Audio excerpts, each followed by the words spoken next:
and that way if they have any questions or anything like that, then they can ask at that time, because it goes all over all the expectations, the schedule, like we can even get a map, I think, and show them, what the middle school looks like, so some of that anxiety is decreased.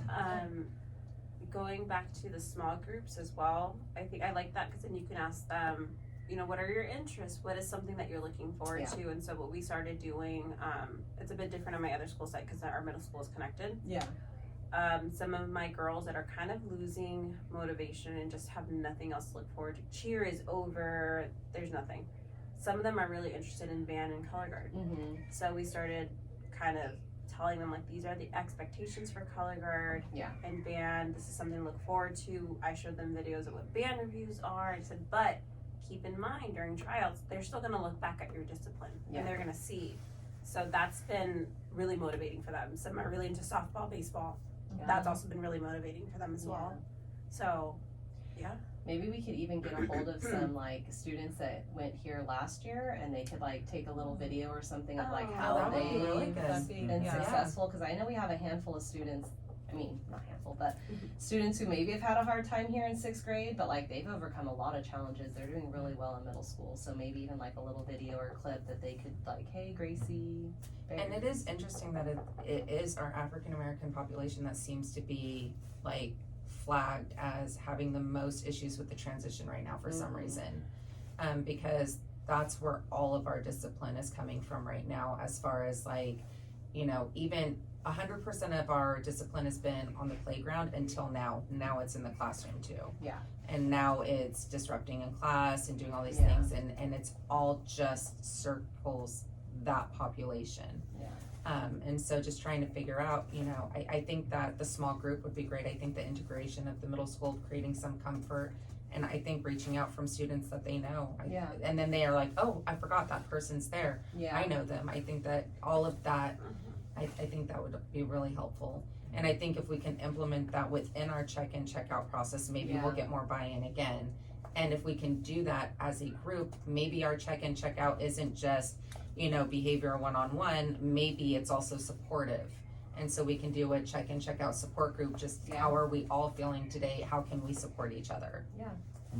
And I think that's something that I could actually implement with my ERMS kids. I think all the ideas that the team has brought up, it's even bringing the school psychologists here to meet with that student. That way they know that they have the same level of supports that we have here, they'll also have in the middle school. And that's really gonna help them. I think putting a face to a name too, because we tell them they have all these supports, but I think to see and meet and like, And the orientations at the middle schools are so short.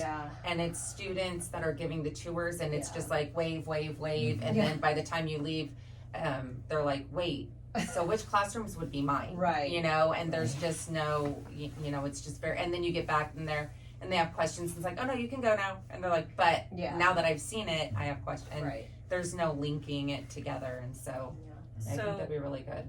For the BCBAs, what we're gonna do, the students that are on our caseload that are going to middle school, we are going to stay on them for the first quarter.